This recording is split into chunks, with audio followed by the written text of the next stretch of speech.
So my name is Helle Bank Jorgensen, and I am heading up the Global Compact Network in Canada, as well as leading an advisory firm called B.Accountability. Apart from that, I'm also the mom to a wonderful boy that's called Sebastian, and he's 12 years old. Why should corporate sustainability be on the agenda of the board? To me, corporate sustainability should be on the board because it makes business sense. That's very simple. It creates value for the business in the short term and in the long term, both in terms of attracting and retaining employees. I think that we will see in the future that customers will ask more and more about this, and the board seems as the right place to both take long-term and short-term decisions. At the same time, you can say that why haven't it been on the board, agenda all the time? I believe it has, but in a different sense. And if you look now, you open the newspapers, you look at news, you see trust that seems to be declining in both leaders and in companies.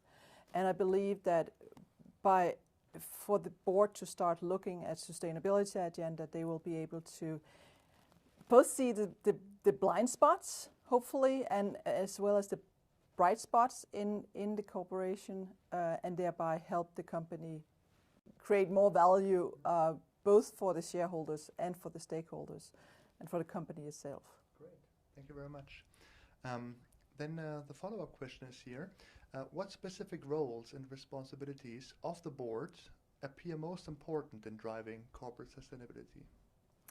Well, you can say that the board should have an oversight role as it has, but it should also perhaps have a role in driving and looking to see who are the stakeholders of the corporation, what are the material areas.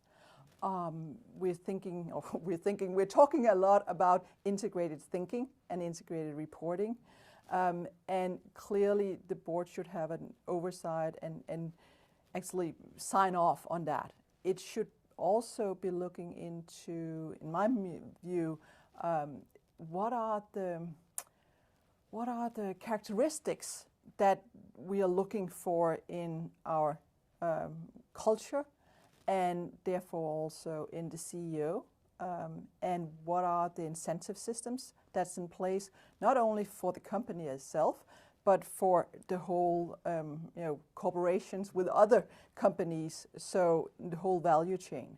Because often some of these blind spots that I talk about comes because the incentive system is not really geared, it's not really structured in a way where it gets the results that the board expect and the companies expect. Great, thank you very much. Why did you decide to join the Global Compact Lead Board Program as a facilitator? I believe that the UN Global Compact Board Program is going to be a fantastic way of engaging boards. I've been advising companies, I've been advising boards for 25 years. So in that sense, I believe that the Global Compact Board Program will set a stage and ensure that we can actually get more and more companies and more board of directors to be aligned. So one thing is that the board program aligns within the company, but it's also a question about how do we align the world's leaders so we can push in the right direction. Great. And follow-up question is then, why should companies join the board program? I believe that companies should join, will join, are joining the board program because they are leaders, because they understand that they need to be able to understand the future consumer, the future employees. They need to see what are the blind spots, what are the bright spots in their corporations that they are leading. And I think that smart board members will look at this program and say, yes, here we can both get an understanding and a discussion within the board and with other boards about what does it take to be a leader in the next century or just in the next 10 years.